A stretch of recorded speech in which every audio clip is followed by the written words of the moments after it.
ஒரு அரசாங்கம் விதிமுறைப்படி 717 டாஸ்மாக் கடைகளை மூடுது. இப்போ இந்த முடிவை உயர்நீதிமன்றம் மனசார பாராட்டுறாங்க. இது ரொம்ப நல்ல விஷயம் இல்லையா? ஆனா அதே அரசாங்கம் போட்ட இன்னொரு விதிமுறைப்படி சரியா இரவு 10 மணிக்கு ஒரு டாஸ்மாக் கடையை மூட சொன்ன ஒரு காவல் ஆய்வாளர் திருவொற்றியூர்ல பணியிடை நீக்கம் செய்யப்படுறார். ஒரு பக்கம் பாராட்டு, இன்னொரு பக்கம் சஸ்பென்ஷன்.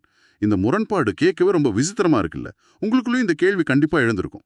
ஆமா, கண்டிப்பா. இதுதான் இப்போ நம்ம ஊரு செய்திகளோட யதார்த்தமா இருக்கு. நீங்க மேலோட்டமா பாக்கும்போது இது வெறும் 2 தனித்தனி செய்திகள் மாதிரி தெரியும். ஆமா, பார்க்க அப்படிதான் இருக்கு. ஆனா இத கொஞ்சம் ஆழமா தோண்டி பார்த்தா நம்ம நிர்வாக கட்டமைப்புக்குள்ள இருக்கிற பெரிய ஓட்டைகள் நமக்கு புரியும். அதனால தான் செய்திகளை வெறும் தகவல்களா படிக்காம அதுக்கு பின்னால இருக்கிற அரசியலையும் பொருளாதாரத்தையும் புரிஞ்சுக்க வேண்டியது ரொம்ப அவசியமா இருக்கு. எக்ஸாக்ட்லி. அந்த வேலையைத்தான் நம்ம இன்னைக்கு செய்ய போறோம். உங்களுக்கான இந்த ஆழமான அலசல்ல இன்னைக்கு தமிழ்நாட்டோட 5 முன்னணி நாளிதழ்களான தினத்தந்தி, தினமலர், தி இந்து தமிழ், தினமணி, அப்புறம் தினகரன், இந்த 5 பேப்பர்களையும் அலசி ஆராய்ஞ்சு அதில் இருக்கிற முக்கிய செய்திகள் உங்களோட அன்றாட வாழ்க்கையில, முக்கியமா உங்க பாக்கெட்ல என்ன மாதிரியான தாக்கத்தை ஏற்படுத்தணும் நாம பார்க்க போறோம். தமிழ்நாடு தொடங்கி உலக அரசியல் வரைக்கும் எந்த சார்பும் இல்லாம உண்மைகளை மட்டும் உடைச்சு பேசலாம். கண்டிப்பா. நேரா விஷயத்துக்கு வருவோம். முதல்ல நம்ம பேசின அந்த டாஸ்மாக் சஸ்பென்ஷன் மேட்டர். நீங்க சொல்லுங்க, நீதிமன்றம் பாராட்டுற ஒரு கொள்கைய களத்துல செயல்படுத்தின ஒரு அதிகாரி ஏன் தண்டிக்கப்படணும்? இது பொதுமக்களுக்கு என்ன மெசேஜ் சொல்லுது? இது ஆக்சுவலா ஒரு ஆபாயகரமான மெசேஜ் தாங்க. இப்போ கொள்கை அளவுல 717 கடைகளை மூடுறது அப்படிங்கிறது சமூக நலன் சார்ந்த ஒரு முற்போக்கான முடிவு. அத நாம வரவேற்கலாம். ஆனா பிராக்டிகலா நிறைய சிக்கல் இருக்கு. ஆமா, ஒரு சட்டத்தை அல்லது விதிய பேப்பர்ல எழுதுறதுக்கும் அத களத்துல கொண்டு போய் சேர்க்கறதுக்கும் நடுவுல மிகப்பெரிய இடைவெளி இருக்கு பாத்தீங்களா? உள்ளூர் அரசியல் தலையீடுகள், அப்புறம் அதிகார வர்க்கத்தோட அழுத்தம், இதெல்லாம் சேர்ந்து நேர்மையா வேலை செய்யற ஒரு அதிகாரிய பாதிக்கும் போது ஒட்டுமொத்த அரசு இயந்திரத்தோட நம்பகத்தன்மையே உடையுது. ஓ, அதாவது சட்டத்தை உருவாக்குறவங்களே அதை செயல்படுத்துறவங்களுக்கு பாதுகாப்பா இல்லைன்ற நிலைமை. கரெக்ட். அந்த எண்ணம் மக்கள் மனசுல ஆழமா பதிஞ்சிடும். இது ஜனநாயகத்துக்கு ரொம்ப ஆபத்தானது. கேட்கவே கொஞ்சம் கவலையா தான் இருக்கு. சரி, அடுத்ததா தமிழ்நாட்டோட மிகப்பெரிய பேசுபொருள் இப்போ தாவேகா தலைமையிலான புதிய கூட்டணி அரசு பதவியேற்று இருக்கிறது தான். ஆமா, எல்லா பேப்பர்லயும் இதுதான் தலைப்புச் செய்தி. இந்த அமைச்சரவையில காங்கிரஸை சேர்ந்த ராஜ்மோகனுக்கு பள்ளிக்கல்வித்துறையும் விஸ்வநாதனுக்கு உயர்கல்வித்துறையும் ஒதுக்கப்பட்டிருக்கு. ஆனா இதுல ஒரு விஷயம் கவனிச்சிங்களா? கூட்டணியில இருக்கிற விஎஸ்ஹெச் அப்புறம் ஐயுஎம்எல் கட்சிகள் இன்னும் அமைச்சரவையில பங்கேற்கல. ஒரு கூட்டணி ஆட்சிங்கிறது ஒரு கூட்டு குடும்பம் மாதிரி எல்லாரும் பொறுப்புகளை பகிர்ந்துகிட்டாதானே சரியா இருக்கும். இதுல ஏன் இந்த இழுபறி? அரசியல்ல அதிகார பகிர்வு அப்படிங்கிறது எப்பவுமே ஒரு செஸ் கேம் மாதிரிதாங்க. விஎஸ்ஹெச் மற்றும் ஐயுஎம்எல் கட்சிகள் வெளியிலிருந்து ஆதரவு தர்றதுக்கோ அல்லது அடுத்த கட்ட பேச்சுவார்த்தைகளுக்காக காத்திருக்கிறதுக்கோ நிறைய வாய்ப்புகள் இருக்கு. இது ஒரு அரசியல் தந்திர உபாயம். அப்போ பின்னாடியில நிறைய விஷயங்கள் நடந்துட்டு இருக்கு. ஆமா. ஆனா இந்த அமைச்சரவை ஒதுக்கீட்டுல நாம கவனிக்க வேண்டிய மிக முக்கியமான ஒரு விஷயம் இருக்கு. பள்ளி கல்வித்துறை அமைச்சரா பொறுப்பேற்றிருக்கிற ராஜ்மோகன் தன்னோட பேட்டியில சொன்ன ஒரு விஷயம் வெறும் அரசியல் எல்லையை தாண்டி சமூக நீதி தளத்துல ரொம்ப ஆழமா விவாதிக்கப்படுது. ஓ ஆமா, அவர் அம்பேத்கர் பத்தி ஒரு உதாரணம் சொன்னார். அது ரொம்பவே எமோஷனலா இருந்துச்சு. கரெக்ட். அவர் என்ன சொல்றாருன்னா, ஒரு காலத்துல யாருக்கெல்லாம் கல்வி மறுக்கப்பட்டுச்சோ ஒடுக்கப்பட்ட சமுதாயத்தை சேர்ந்த அந்த மக்களுக்கே இன்னைக்கு ஒட்டுமொத்த கல்வித்துறையை நிர்வகிக்கிற பொறுப்பு வந்திருக்குன்னு சொல்றார். அது ரொம்ப ஆழமான ஒரு கருத்து. ஆமாங்க. அம்பேத்கர் ஒரு கையில புத்தகப்பையையும் மறு கையில கோணிப்பையும் எடுத்துக்கிட்டு பள்ளிக்கூடம் போனப்போ அவர் எதிர்கொண்ட தீண்டாமைய ராஜ்மோகன் நினைவு கூர்ந்தார். இவ்ளோ பெரிய மேதையா உயர்ந்த பிறகும் ஒரு உதவியாளர் அவர் கையால தண்ணி தர மறுத்த அந்த சூழலை உடைச்சுதான் அம்பேத்கர் இந்திய அரசியலமைப்பு சட்டத்தையே எழுதினார். நிஜமாவே சிலிர்க்க வைக்கிற வரலாறு இது. அதான் அந்த வரலாற்று பின்னணியோடு பார்க்கும்போது இன்னைக்கு இந்த கல்வித்துறை ஒதுக்கீடுங்கிறது வெறும் துறை மாற்றமா இல்லாம ஒரு மிகப்பெரிய சமூக நீதியின் வெற்றியா பார்க்கப்படுது. நிஜமாவே ஒரு செய்திய நம்ம வெறும் அரசியல் செய்தியா பார்க்காம அதோட வரலாற்று பின்னணியோட பார்க்கும்போது அதோட முழு பரிமாணம் புரியுது. இப்போ கல்வித்துறையை பத்தி பேசும்போது தமிழ்நாட்டுல 10 மற்றும் 12ஆம் வகுப்பு தேர்வு முடிவுகள் வந்திருக்கு. 10ஆம் வகுப்புல 94.31% பேர் தேர்ச்சி பெற்றிருக்காங்க. அதுல புதுக்கோட்டை மாவட்டம் முதலிடம் பிடிச்சிருக்கு. ஆமா, இதுல இன்னொரு அப்டேட் என்னன்னா, பொறியியல் சேர்க்கைக்கான டிஎன்இஏ ஆன்லைன் இணையதளமும் திறக்கப்பட்டிருக்கு. மாணவர்கள் எல்லாரும் அடுத்த கட்டத்துக்கு தயாராகிட்டு இருக்காங்க. மாணவர்களுக்கும் பெற்றோர்களுக்கும் இது ஒரு முக்கியமான காலகட்டம். அரசு பள்ளிகளோட தேர்ச்சி விகிதம் அதிகரிச்சிருக்கிறது ரொம்ப நல்ல அறிகுறி. ஆனா இதே அரசாங்கம் சுகாதாரத்துறைன்னு வரும்போது ஒரு அதிர்ச்சியான விஷயத்தை ஒத்துக்கிட்டு இருக்காங்க பாத்தீங்களா? ஆமா, அந்த கழிப்பறைகள் விவகாரம். அதான் அரசு மருத்துவமனைகள்ல கழிப்பறைகள் சுகாதாரமற்று இருக்குன்னு அமைச்சர்களே பகிரங்கமா ஒப்புக்கொண்டிருக்காங்க. இதை நான் எப்படி பார்க்கறேன்னா, எப்பவுமே பிரச்சனையை மூடி மறைக்கிறத விட அதை வெளிப்படையா ஏத்துக்கிறது பிரச்சனையை தீர்க்கிறதோட முதல் படி. 100% உண்மை. ஆனா இதுல எனக்கு ஒரு சின்ன சந்தேகம். தங்களுக்கு உடம்பு சரியில்லைன்னா இனி அரசு மருத்துவமனையில தான் சிகிச்சை பெறுவோம்னு அமைச்சர்கள் சத்தியம் பண்றாங்களே, இது பிராக்டிக்கலா சாத்தியமா இல்ல வெறும் பப்ளிசிட்டிக்காக சொல்றாங்களா? நீங்க கேக்குற சந்தேகம் ரொம்ப நியாயமானது. நம்ம செய்திகளை கேக்குற சாமானிய மக்களுக்கும் இதே கேள்விதான் இருக்கும். ஆனா இதுல இருக்கிற மெக்கானிசம் என்னன்னா அக்கவுண்டபிலிட்டி, அதாவது பொறுப்புடைமை. ஓகே. அதிகாரம் படைத்தவர்கள், கொள்கைகளை உருவாக்குபவர்கள் அந்த அமைப்பை தாங்களே பயன்படுத்தும் போது அதோட தரம் தானாகவே உயரும். அரசு பள்ளியில ஒரு எம்எல்ஏவோட குழந்தை படிக்கும் போதோ இல்ல அரசு மருத்துவமனையில அமைச்சர்கள் ட்ரீட்மெண்ட் எடுக்கும் போதோ அந்த இடத்துல நிர்வாகம் இன்னும் கவனமா வேலை செய்யும். ஒரு பயம் இருக்கும் நிர்வாகத்துக்கு. கண்டிப்பா. அதனால அமைச்சர்களோட இந்த அறிவிப்பு முழுமையா நடைமுறைக்கு வந்தா சாதாரண மக்களின் சுகாதார தேவைகளுக்கு அது மிகப்பெரிய உத்தரவாதமா மாறும். அது நடந்தா நிஜமாவே ஒரு மிகப்பெரிய மாற்றம் தான். சரி, மாநில அளவுல கல்வி சுகாதாரம் பத்தி பேசணும். ஆனா ஒரு சாமானிய மனிதனோட அன்றாட வாழ்க்கையை தீர்மானிக்கிறது ஒட்டுமொத்த தேசிய பொருளாதாரம் தானே. ஆமா, அதுதான் எல்லாமே. அந்த வகையில தேசிய செய்திகளுக்குள் நுழைவோம். பெட்ரோல் டீசல் விலை உயர்த்தப்பட்டு வெறும் 5 நாட்களிலேயே வணிக பயன்பாட்டிற்கான சிலிண்டர் விலையும் உயர்ந்திருக்கு. இத மார்க்சிஸ்ட் கம்யூனிஸ்ட் கட்சியின் பாலகிருஷ்ணன் கடுமையா விமர்சிச்சிருக்காரு. அடுத்து வீட்டு உபயோக சிலிண்டர் விலையும் ஏறும்னு எச்சரிச்சிருக்காரு. இது ஒரு முக்கியமான எச்சரிக்கை. எனக்கு ஒரு விஷயம் புரியல. பொருளாதாரம் வளரும்போது விலை ஏற்றம் இயல்பானதுதானே. இதுல இப்ப என்ன புதுசா பெரிய ஆபத்து வந்துட போகுது? விலையேற்றம் இயல்பானதுதான். ஆனா அது நம்மளோட வருமான வளர்ச்சியோட சேர்ந்து வளரணும். இங்க பிரச்சனை என்னன்னா, இது ஒரு சங்கிலி தொடர் விளைவை ஏற்படுத்துது. அதாவது டாமினோ எஃபெக்ட். ஒரு செயின் ரியாக்ஷன் மாதிரி சொல்றீங்களா? ஆமாங்க. இப்போ நீங்க ஒரு சின்ன டீ கடையோ ஹோட்டலோ வச்சிருக்கீங்கன்னு கற்பனை பண்ணிக்கோங்க. வணிக சிலிண்டர் விலை உயர்ந்தா நீங்க விக்கிற ஒரு இட்லியோட விலையோ டீயோட விலையோ ஏத்தியா ஆகணும். வேற வழி இல்ல. அப்போ தினமும் அங்க வந்து சாப்பிடுற ஒரு சாமானிய தொழிலாளியோட உணவுச் செலவு கூடும். அவனோட சம்பளம் அதேதான் இருக்கு. ஆனா செலவு கூடும்போது அவனோட சேமிப்பு குறையும். சேமிப்பு குறையும் போது புதுசா ஒரு பொருள் வாங்குற திறனை, அதாவது பர்ச்சேசிங் பவரை அவன் இழந்துருவான். ஓ, அப்ப மக்கள் பொருளை வாங்கலன்னா உற்பத்தியாளர்கள் உற்பத்தியை குறைப்பாங்களா? சரியா சொன்னீங்க. உற்பத்தி குறைஞ்சா வேலை வாய்ப்பு குறையும். இது ஒட்டுமொத்த பொருளாதார சக்கரத்தையே மந்தமாக்கிடும். இது வெறும் கேஸ் சிலிண்டர் விலை உயர்வில்ல, நம்ம எல்லாரோட பாக்கெட்லயும் நேரடியா கை வைக்கிற விஷயம். நிஜமாவே ரொம்ப சீரியஸான விஷயம் தான் இது. இதோட தொடர்ச்சியா இன்னொரு முக்கியமான தகவலும் செய்திகள்ல வந்திருக்கு. கவனிச்சிங்களா? என்ன அது? வர்ற மே 26, 2026 அன்னைக்கு சர்ஃபேசி சட்டத்தின் கீழ் இந்தியன் ஓவர்சீஸ் வங்கி ஒரு மெகா மின் ஏலத்தை நடத்த போறாங்க. ஐஓபி வங்கியோட மெகா மின் ஏலத்துக்கும் நாம பேசுற இந்த விலையேற்றத்துக்கும் என்ன சம்பந்தம்? நேரடி தொடர்பு இருக்குமே. பொருட்களின் விலைவாசி உயரும்போது சாமானிய மக்களும் சரி, சிறு தொழில் செய்யறவங்களும் சரி, தாங்கள் வாங்கின பேங்க் லோன, அதாவது கடனை திருப்பி கட்ட முடியாம திணறுவாங்க. இஎம்ஐ கட்ட முடியாதா? கரெக்ட். இஎம்ஐ கட்ட முடியாதப்போ வங்கிகள் அந்த சொத்துக்களை ஜப்தி பண்ணி ஏலத்துக்கு விடுவாங்க. இப்படி மெகா ஏலங்கள் அதிகமா நடக்குதுன்னாலே பொருளாதாரத்துல சாமானியர்களோட பணப்புழக்கம் ரொம்ப அடிவாங்கியிருக்குன்னு அர்த்தம்.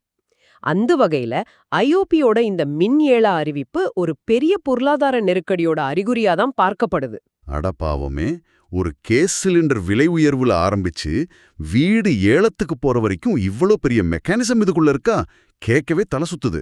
இதே தேசிய செய்திகள்ல இன்னொரு முக்கியமான விஷயம், ஜாதிவாரி கணக்கெடுப்புக்கு எதிரான மனுவை உச்சநீதிமன்றம் தள்ளுபடி செஞ்சிருக்கு. இது ஒரு பெரிய விவாதத்தை கிளப்பியிருக்கு. ஆமா, எந்த ஒரு அரசு திட்டமும் சரியா போய் சேரணும்னா முதல்ல யாருக்கு என்ன தேவைங்கிற சரியான டேட்டா, அதாவது தரவுகள் வேணும். சமூக நீதி கொள்கைகளை வடிவமைக்க ஜாதிவாரி தரவுகள் அவசியம் அப்படிங்கறத இந்த உச்சநீதிமன்றத்தின் முடிவு மறைமுகமா உணர்த்துது. இது கண்டிப்பா ஒரு மைல்கல் தீர்ப்பு. அடுத்து ராணுவ செய்திகள்.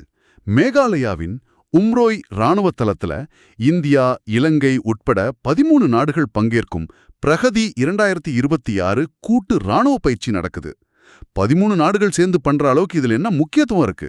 தேசிய பாதுகாப்புங்கிறது இப்போ வெறும் எல்லைகளை பாதுகாக்கிறது மட்டும் இல்ல. ஆசியா பிராந்தியத்துல சீனா மாதிரியான நாடுகளோட ஆதிக்கம் அதிகமாகிட்டு வர்ற இந்த நேரத்துல அண்டை நாடுகளோட நம்ம உறவை வலுப்படுத்திக்கிறது ரொம்ப முக்கியம். ஒரு பலப்பரீட்சை மாதிரி. எக்ஸாக்ட்லி. இந்த 13 நாடுகளும் சேர்ந்து பண்றது சர்வதேச அரங்கத்துல இந்தியா தன்னை ஒரு வலுவான சக்தியா, ஒரு லீடரா நிலைநிறுத்திக்கிறதுக்கான ஒரு ஸ்ட்ராட்டஜிக் சிக்னலிங், அதாவது தந்திரோபாய சமிக்ஞை. சரி, இப்ப நாம பார்த்த இந்த தேசிய பொருளாதாரம், பெட்ரோல் விலை உயர்வு, ராணுவ வியூகம், இதெல்லாம் இந்தியாக்குள்ள நடக்கிற விஷயங்கள் மட்டும்தானா? கண்டிப்பா இல்ல.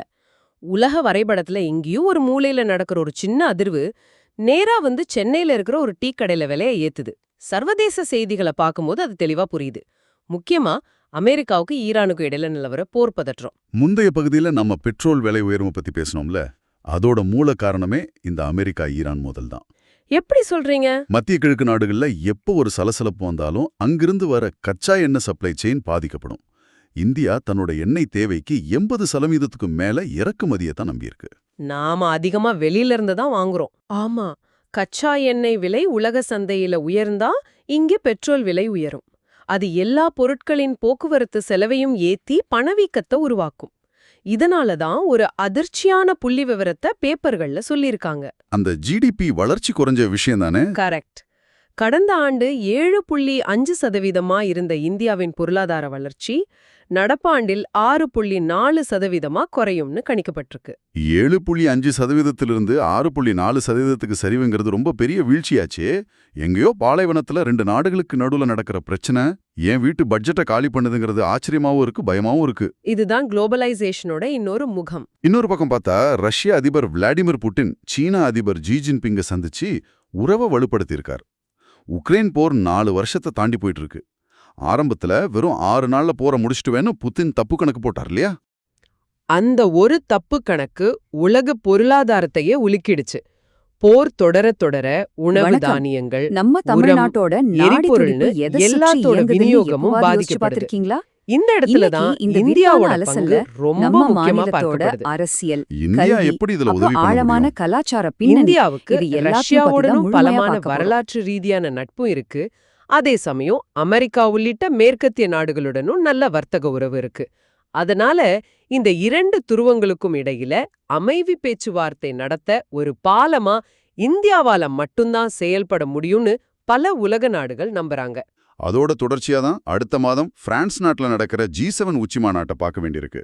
இந்த மாநாட்டுல நம்ம பிரதமர் நரேந்திர மோடியும் அமெரிக்க அதிபர் டொனால்ட் ட்ரம்ப்பும் சந்திக்க போறாங்க. இது வந்து வெறும் மரியாதை நிமித்தமான சந்திப்பா இருக்காது. கண்டிப்பா இருக்காது. ரஷ்யா சீனா கூட்டணி வலுவடைகிற இந்த நேரத்துல மேற்கத்திய நாடுகளின் கூட்டமைப்பான G7 மாநாட்டுல இந்தியா எந்த மாதிரியான நிலைப்பாட்டை எடுக்க போகுதுங்கிறது ஒட்டுமொத்த உலக நாடுகளின் பார்வையை ஈர்த்திருக்கு. ஆமா, இந்தியா எந்த பக்கமும் சாயாம தன்னோட சொந்த பொருளாதார நலன்களையும் பாதுகாப்பு நலன்களையும் மையமா வச்சு காய்களை நகர்த்த வேண்டிய இக்கட்டான சூழல் இது. இந்த சர்வதேச அரசியல் டென்ஷன், பொருளாதார வீழ்ச்சி, பணவீக்கம்னு ரொம்ப இறுக்கமான விஷயங்களையே பேசிக்கிட்டு இருக்கோம். பொதுவா இப்படி பொருளாதார மந்தமா இருக்கிற சமயத்துல மக்கள் தங்களோட மன அழுத்தத்திலிருந்து விடுபட ஏதாவது ஒரு மாபெரும் பொழுதுபோக்க தேடி போவாங்க. அது சினிமாவா இருக்கலாம் அல்லது கிரிக்கெட்டா இருக்கலாம். அந்த வகையில விளையாட்டுச் செய்திகளுக்குள்ள போவோம். இப்போ IPL ஃபீவர் தானே எல்லாருக்கும். ஆமாங்க, IPL கிரிக்கெட் சூரம் இப்போ உச்சகட்டத்துல இருக்கு. கொல்கத்தா மற்றும் மும்பை அணிகளுக்கு இடையிலான போட்டி பத்தி எல்லா பேப்பர்களிலும் தலைப்புச் செய்தியா வந்திருக்கு.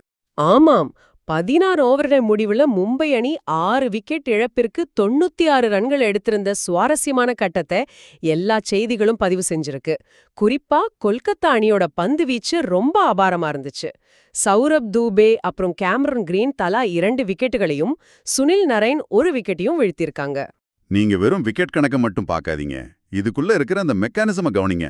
16 ஓவர்ல வெறும் 96 ரன்கள், அதுவும் T20 போட்டியில, அப்படிங்கிறது சாதாரண விஷயம் இல்ல. இங்க தான் கொல்கத்தாவோட ஸ்ட்ராட்டஜி வேலை செஞ்சிருக்கு. அவங்களோட கேம் பிளான் ரொம்ப தெளிவா இருந்துச்சு. ஆமா, ஆடுறதோட தன்மையை புரிஞ்சுக்கிட்டு சௌரப் துபேயும் கேமரூன் கிரீனும் பந்தோட வேகத்தை குறைச்சு, அதாவது பேஸ் ஆஃப் டெலிவரிஸ் போட்டு சரியான லென்த்ல போட்டாங்க. இன்னொரு பக்கம் சுனில் நரைன் தன்னோட சுழற்பந்து வீச்சால ரன் ரேட்டை ரொம்ப டைட்டா கட்டுப்படுத்தினாரு. ரன் வராத பிரஷர்ல மும்பை பேட்ஸ்மேன்கள் பெரிய ஷாட் அடிக்க முயற்சி பண்ணி அடுத்தடுத்து விக்கெட்டுகளை பறிகொடுத்தாங்க. பிரஷர் போட்டு விக்கெட் எடுக்கிறது. எக்ஸாக்ட்லி. இது கிட்டத்தட்ட உலக அரசியல்ல ஒரு நாடு இன்னொரு நாட்டின் பொருளாதாரத்தை முடக்கி தப்பு பண்ண வைக்கிற வியூக மாதிரி தான் இருக்கு. கிரிக்கெட்டையும் உலக அரசியலையும் நீங்க ஒப்பிடுற விதம் ரொம்ப சுவாரஸ்யமா இருக்கு. ஆனா அதுதான் உண்மை. எந்த ஒரு துறையா இருந்தாலும் அதுக்குள்ள ஒரு நுட்பமான தந்திரமும் திட்டமிடலும் இருக்கும். சரி, நாம இந்த அலசலோட இறுதி பகுதிக்கு வந்துட்டோம். இன்னைக்கு நம்ம விவாதிச்ச விஷயங்களை ஒருமுறை தொகுத்து பார்த்தா எந்த செய்தியுமே தனித்தனி இல்லைங்கிறது புரியும். எல்லாமே இன்டர் கனெக்டட் தான். இன்னைக்கு நாம பாக்குற நவீன அரசியல் விவாதங்கள் எல்லாமே அடிப்படை சமத்துவத்துக்கான போராட்டங்கள்ல இருந்து தான் முளைச்சு வந்திருக்கு. அது எப்படின்னு பாப்போம். சமீபத்துல ஒரு அரசியல் கட்சியோட கூட்டத்துல பேசப்பட்ட ஒரு விஷயம் ரொம்பவே கவனத்தை ஈர்த்துச்சு. ஒரு காலத்துல தீண்டாமை காரணமா பள்ளிக்கூடத்துக்கு வெளியில ஒரு கோணி பையில உட்கார்ந்து படிச்ச டாக்டர் B.R. அம்பேத்கர் பின்னாடி அதே இந்தியாவோட அரசியலமைப்பையே எழுதினார் இல்லையா? அந்த வலிமையான வரலாற்று நிகழ்வை முன்வச்சுதான் தற்போதைய அரசியல் பார்வைய அவங்க கொண்டு வராங்க. இது ஒரு மிகப்பெரிய அரசியல் சித்தாந்தத்தை நமக்கு தெளிவா காட்டுது. ஒரு காலத்துல யாருக்கெல்லாம் கல்வி மறுக்கப்பட்டுச்சோ அவங்க கைக்கே கல்வித்துறையை நிர்வகிக்கிற பொறுப்பை கொடுக்கணும் அப்படிங்கிற முன்னுரிமைய தவகை, VCK, IUML மாதிரியான கட்சிகள் பேச ஆரம்பிச்சிருக்காங்க. இது சமூகத்துல எவ்வளவு பெரிய தாக்கத்தை ஏற்படுத்தும்னு கொஞ்சம் யோசிச்சு பாருங்க. சரி, இந்த வரலாற்று போராட்டம் இன்னைக்கு சமூகத்துல எப்படி வெளிப்படுது? அது தெரிஞ்சுக்க கல்வியில நம்ம அடைஞ்சிருக்க உச்சத்தை கொஞ்சம் திரும்பி பார்க்கணும். காலையில நியூஸ் பேப்பரை திறந்தாலே போதும், மாணவர்களோட அபாரமான மாநில தரவரிசைகளையும் 100க்கு 100 மதிப்பெண்களையும் கொண்டாடுற பள்ளிகளோட பிரம்மாண்டமான விளம்பரங்களை நம்ம பார்க்க முடியும். கல்வியின் மேல இங்க இருக்கிற தாகம் எந்த அளவுக்கு பெருசா வளர்ந்திருக்குன்னு இதுல இருந்தே தெரிஞ்சுக்கலாம். இதுல ரொம்பவே ஆச்சரியப்படுற விஷயம் என்னன்னா, இங்க இருக்கிற கடுமையான போட்டி தான். உதாரணத்துக்கு, ஒரு பள்ளியோட விளம்பரத்துல குறிப்பா இன்ஜினியரிங் கட் ஆஃப் மதிப்பெண் 200க்கு 200 வாங்கியிருக்காங்க. நினைச்சு பாருங்க, ஒரு மார்க்கு கூட குறையாம வாங்குற அளவுக்கு இங்க போட்டி ரொம்பவே வீரியமா இருக்கு. இந்த எண்கள் வெறும் புள்ளி விவரங்கள் மட்டும் கிடையாதுங்க, இது ஒரு மிகப்பெரிய போட்டிச் சூழலோட வெளிப்பாடு. நிறைய பள்ளிகள்ல 20க்கும் மேற்பட்ட சென்டவங்களை கொண்டாடுறாங்க. அது மட்டுமில்லாம 10ஆம் வகுப்பு மதிப்பெண்களை அடிப்படையா வச்சு 100% கட்டணச் சலுகைகளை எல்லாம் கொடுத்து மாணவர்களை பிரம்மாண்டமா ஊக்கப்படுத்துறாங்க. இவ்ளோ தீவிரமா படிச்சு அடுத்து எங்க போறாங்க, அவங்களோட இறுதி இலக்கு என்ன, அத பத்தி தான் நம்ம அடுத்து பார்க்க போறோம். அதுதான் சிவில் சர்வீசஸ். நாளிதழ்கள்ல பல பக்கங்கள்ல சிவில் சர்வீசஸ் தேர்வு முடிவுகளே ஆக்கிரமிச்சிருக்கு. IAS, IPS ஆகிறது தான் பலரோட கனவு. பயிற்சி மையங்கள் மூலமா சிறப்பா வழிகாட்டப்பட்டு வெற்றிகரமா தேர்வான எக்கச்சக்கமான தேர்வர்களோட புகைப்படங்களை நம்ம இங்க வரிசையா பார்க்க முடியுது. இதுல ஒரு சூப்பரான கனெக்ஷன் இருக்கு, கவனிச்சிங்களா? நம்ம முதல்ல பேசின அந்த வரலாற்று பின்னணியோட இது அப்படியே பொருந்தி போகுது. இந்த பயிற்சி மையங்கள் எல்லாமே கிராமப்புறங்கள்ல இருந்தும் பொருளாதார ரீதியா பின்தங்கிய பின்னணியிலிருந்தும் வர்ற மாணவர்களை பெரிய நிர்வாக பதவிகளுக்கு கொண்டு வர்றத ஒரு முக்கிய நோக்கமா வச்சு செயல்படுறாங்க. இந்த தொடர்ச்சியான மேல்நோக்கிய வளர்ச்சிய பாருங்களேன். ஒவ்வொரு வருஷமும் வெற்றி பெறுபவர்களோட எண்ணிக்கை அதிகமாயிட்டே இருக்கு. உயர்கல்விக்கான தேடல் அப்படிங்கிறது வெறும் கனவா மட்டும் இல்லாம நம்ம சமூகத்துல நிஜமாவே ஒரு மிகப்பெரிய அளவிடக்கூடிய மாற்றத்தை ஏற்படுத்திட்டு இருக்குங்கிறத இது ஆணித்தரமா நிரூபிக்குது. ஓகே, கொஞ்சம் வகுப்பறைய விட்டு வெளியில வருவோம். நம்ம மாநிலத்துல அன்றாடம் நடக்கிற சில சுவாரஸ்யமான நிகழ்வுகளையும் புதுமைகளையும் பத்தி தெரிஞ்சுக்கலாம். மாநிலம் முழுக்க எத்தனையோ சுவாரஸ்யமான விஷயங்கள் நடந்துட்டு இருக்கு. கோயம்புத்தூர் கொடிசியா வளாகத்துல 2 நாள் மாபெரும் சூரிய ஆற்றல் கண்காட்சி பசுமை புதுமைகளுக்காக நடக்குது. அப்படியே கொஞ்சம் மலை பக்கம் போனா கொடைக்கானல்ல ரொம்பவே வண்ணமயமான 12 நாள் மலர் கண்காட்சி கோலாகலமா நடந்துட்டு இருக்கு. இன்னொரு பக்கம் நம்ம அன்றாட வாழ்க்கைக்கு தேவையான விஷயங்களும் ரொம்ப சுறுசுறுப்பா இயங்கிட்டு இருக்கு. விவசாயத்துக்கான ஆதரவு, போக்குவரத்து நெரிசலை குறைக்கிறது, அப்புறம் முக்கியமா சில மாவட்டங்கள்ல இருக்கிற குடிநீர் விநியோக பிரச்சனைகளை சரி செய்யறதுன்னு உள்ளூர் நிர்வாகத்தோட அறிவிப்புகள் தொடர்ந்து வந்துகிட்டே இருக்கு. ஒரு துடிப்பான சமூகம் இப்படிதான் தினமும் இயங்கிக்கிட்டு இருக்கு. இவ்ளோ வேகமா ஓடிட்டு இருக்கிற இந்த சமூகத்தை எது நிலைநிறுத்துதுன்னு தெரியுமா? அதுதான் நம்ம ஊரோட ஆழமான ஆன்மீக மற்றும் கலாச்சார வேர்கள். அத பத்தி கொஞ்சம் பார்க்கலாமா? தினசரி செய்திகளோடையே நம்ம ஊரோட செழுமையான வரலாற்று புராணங்களையும் இந்த நாளிதழ்கள் அழகா கொண்டு வராங்க. உதாரணத்துக்கு மதுரையில இருக்கிற திருமோகூர் காளமேக பெருமாள் கோவில் பத்தின தகவல். 108 திவ்ய தேசங்கள்ல 103வது இடத்துல இருக்கிற இந்த கோவில்ல சக்கரத்தாழ்வார் ரொம்பவே விசேஷமானவர் அப்படிங்கிற தகவல் நம்மளோட ஆன்மீக பாரம்பரியத்தை நினைவூட்டுது. அதே மாதிரி ஈரோடு பவானி சங்கமேஸ்வரர் கோவில்ல நடந்த கும்பாபிஷேகம் மாதிரியான பெரிய ஆன்மீக நிகழ்வுகளையும் நம்ம பார்க்க முடியுது. இந்த தலம் தேவார பாடல் பெற்ற சிவத்தலங்கள்ல 207வது தலம் அப்படிங்கிறது இதுக்கு எவ்ளோ பெரிய வரலாற்று முக்கியத்துவம் இருக்குன்னு நமக்கு உணர்த்துது. இதுல எனக்கு ரொம்ப பிடிச்ச ஒரு விஷயம் என்னன்னா, இந்த பவானி தலத்தோட பழங்கால பேரான தக்ஷிண அழகை பத்தின புராண கதை தான். இங்க இருக்கிற உயிரினங்களுக்கிடையே இருந்த ஆழமான ஒற்றுமையும் அமைதியும் பார்த்து வியந்து செல்வத்தின் கடவுளான குபேரனே இங்க வந்து தவம் செஞ்சாராம். இதைத் தொடர்ந்துதான் சிவபெருமான் இங்க சுயம்பு மூர்த்தியா தோன்றினார்னு வரலாறு சொல்லுது. எவ்வளவு அற்புதமான ஒரு விஷயம் இல்லையா? இப்போ நாம இந்த அலசலோட நிறைவு பகுதிக்கு வந்துட்டோம். கடைசியா உங்ககிட்ட ஒரு கேள்வியை முன்வைக்க விரும்புறேன். ஒரு பக்கம் இந்த ஆழமான ஆன்மீக ஒற்றுமை, இன்னொரு பக்கம் சமத்துவத்துக்கான வரலாற்று போராட்டம். இது ரெண்டும் சேர்ந்துதான் இன்னைக்கு நம்ம பார்க்குற இந்த பிரம்மாண்டமான கல்வி மற்றும் சமூக வளர்ச்சிக்கு ஒரு மிகப்பெரிய உந்து சக்தியா அமைஞ்சிருக்கா? நீங்க என்ன நினைக்கிறீங்கன்னு கொஞ்சம் சிந்திச்சு பாருங்க. மீண்டும் இன்னொரு சுவாரஸ்யமான பதிவோடு உங்களை சந்திக்கிறேன்.